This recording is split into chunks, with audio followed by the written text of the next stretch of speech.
Hello guys, मेरा नाम है निकित और आप देख रहे हैं सुपर टॉक चैनल, जिस पर आज मैं एक्सप्लेन करने वाला हूँ वांडाविजन का 4th एपिसोड, जो बहुत ही शॉकिंग है। और मैं अभी भी शॉक में हूँ। और इस एपिसोड को देखकर आपको लगेगा कि अब जाकर एमसीयू की तरफ से कुछ हटके दिखाया गया है, क्योंकि जिसकी उम्मीद एमसीयू का हर एक फैन एमसीयू से लगा कर बैठा था। और इस एपिसोड में हमें स्वॉर्ड को डिटेलिंग में दिखाया गया है, जिसे स्वॉर्ड का मेन हेडक्वार्टर। और पिछले 3 एपिसोड में स्वॉर्ड जो वांडा से कॉन्टेक्ट करने की कोशिश कर रही थी और उसकी रियलिटी में घुसने की कोशिश कर रही थी, तो वो सब भी दिखाया गया है। और हाँ, स्पाइडरमैन फार फ्रॉम होम के बाद द ब्लिप को हमें इस एपिसोड में एकदम डिटेलिंग से दिखाया गया है।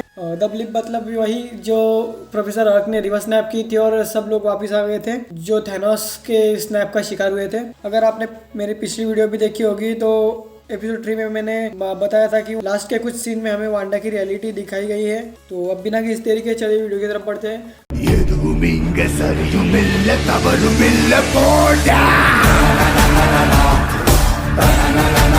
तो शुरुआत होती है एक हॉस्पिटल से, जहाँ मोनिका रेम्बो भी इस ब्लिप का शिकार हुई थी। तो वो तो वहाँ होती, पर उसे अपनी माँ मारिया रेम्बो नहीं मिलती, जिसका उस हॉस्पिटल में कैंसर का इलाज चल रहा होता है। ये वही मारिया रेम्बो है जो हमें कैप्टन मार्वल में दिखी थी एज अ कैप्टन मार्वल की दोस्त।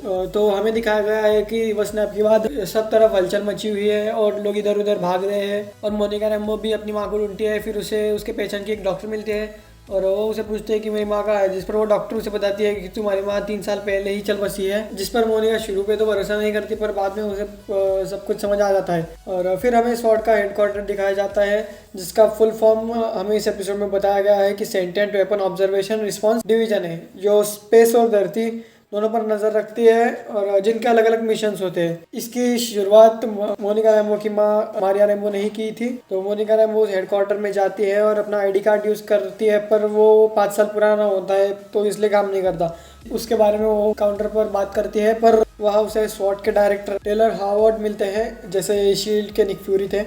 और हमें आगे मोनिका रेम्बो की माँ की एक प्लेट भी लगी हुई मिलती है। फिर स्वॉर्ड के हेड उसे एक मिशन के लिए भेजते हैं, जो न्यू जर्सी में साउथ वेस्ट व्यू में होता है, जहाँ उसका इंतजार जिमी वू कर रहे होते हैं। और इनका भी हमें कमबैक दिखने को मिला। ये हमें last time Ant Man and the Wasp में देखने को मिले थे, जो वांडा की इस रियलिटी की जांच पड़ताल कर रहे हैं। और जिमी वू से बात करते करते मोनिका रेम्बो वांडा की रियलिटी को टच कर लेती है और वो उसकी रियलिटी में खींची चली जाती है। और हमें अभी देखते हैं कि जो मोनिका रेम्बो ने अभी अभी हेलीकॉप्टर वांडा की रियलिटी में छोड़ा था, उसकी रियलिटी में जाने से पहले, तो ये हेलीकॉप्टर में दूसरे एपिसोड में देखने को मिला था। फिर वहाँ लिखा था 24 आवर बाद, मतलब 24 घंटे बाद हमें दिखाया जाता है कि डार्सी लुइस का एमसीयू में कमबैक हुआ है। और वो आते ही अपने काम में लग जाती है और फिर अपनी टेक्नोलॉजी की वजह से वांडा की रियलिटी में क्या चल रहा है वो देख सकती है। और वो जिमी वू और डायरेक्टर टेलर से कहती है कि कोई तो इन एपिसोड को टेलीकास्ट कर रहा है। फिर हम अगले सीन में हमें दिखता है कि बी कूपर वांडा की रियलिटी में घुसने की कोशिश कर रहा है, कि कैसे स्वॉर्ड उसे जमीन के अंदर से वांडा की रियलिटी में घुसाने की कोशिश कर रही है। और उसके रियलिटी में जाते ही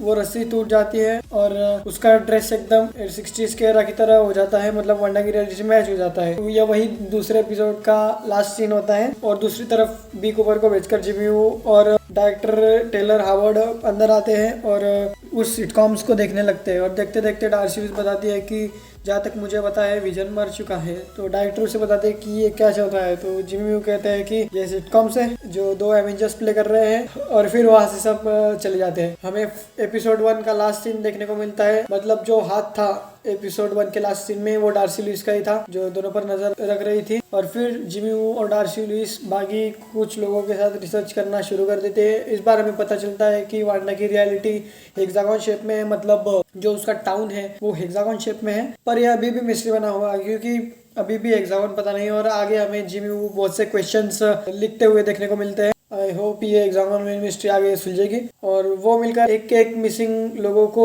पता लगाना शुरू करते हैं। और फिर टीवी में वांडा की रियलिटी में देखते देखते डार्सी उसको मोनिका रेम्बो भी दिखती है, जिसके बारे में वो जिमी को भी बताती है। और फिर दोनों वांडा से कांटेक्ट करने की कोशिश करते हैं, जो हमें दूसरे एपिसोड में देखने को मिला था कि कैसे रेडियो में वो आवाज जिमी वू की ही थी, ये भी हमें पता चला। और हमें ये भी पता चला कि कोई इन एपिसोड्स को स्ट्रीम कर रहा है और इन एपिसोड को सेंसर भी कर रहा है, क्योंकि जो वांडा के डार्क सीन थे, मतलब अपने एपिसोड 1 में देखा कि विजन के बॉस के गले में वो खाना अटका था, और दूसरे एपिसोड का वो रेडियो वाला सीन तो डार्सी लुइस देखती है तो उस वीडियो में वो कुछ भी नहीं होता। और फिर हमें जिमी वू और डार्सी लुइस एपिसोड 3 देखते हुए दिखते हैं, जो लास्ट के सीन देख रहे होते हैं जब वंडा मोनिका रैम्बो से पूछती है कि तुम कौन हो, तो वही सीन गायब होकर सीधे एंड के क्रेडिट रन होना शुरू हो जाते हैं, जिस पर डार्सी लुइस से फिक्स करने की कोशिश करती है पर वो हो नहीं पाता। और उसी टाइम स्वॉर्ड को एक रेड अलर्ट मिलता है, जिसके बाद वो दोनों भी बाहर चले जाते हैं कि क्या हुआ आखिर बाहर। और इस बार वो वीडियो फिक्स हो चुका होता है और हमें देखने को मिलता है कि कैसे वंडा ने मोनिका को उसकी रियलिटी से बाहर फेंका।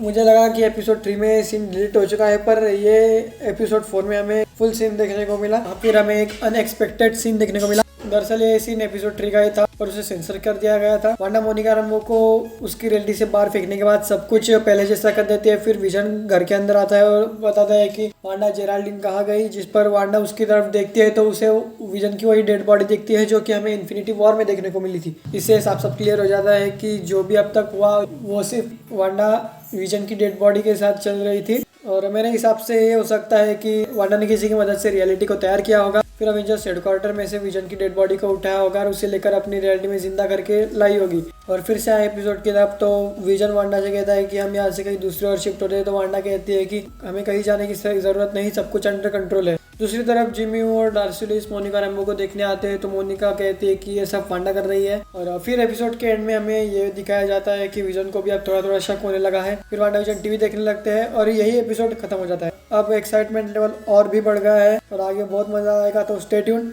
तो अगर आपको वीडियो पसंद आए तो इसे लाइक शेयर कीजिएगा और ऐसे ही वीडियोस के लिए सब्सक्राइब करो यार, ताकि मुझे मोटिवेशन मिलती रहेगी ऐसे टाइप के कंटेंट बनाने की। तो चलिए ख़त्म करते हैं वीडियो यहीं पर। मेरा नाम है निकेत, आप देख रहे थे स्पॉइल टॉक्स चैनल। मैं मिलता हूँ आपसे जल्दी, तब तक आप मेरे चैनल पे बाकी एपिसोड को एंजॉय कीजिए। बाय। और हाँ, एपिसोड 3 देखने के लिए ऊपर वाली वीडियो पर क्लिक कीजिए और एपिसोड 2 देखने के लिए नीचे वाली वीडियो पर क्लिक कीजिए।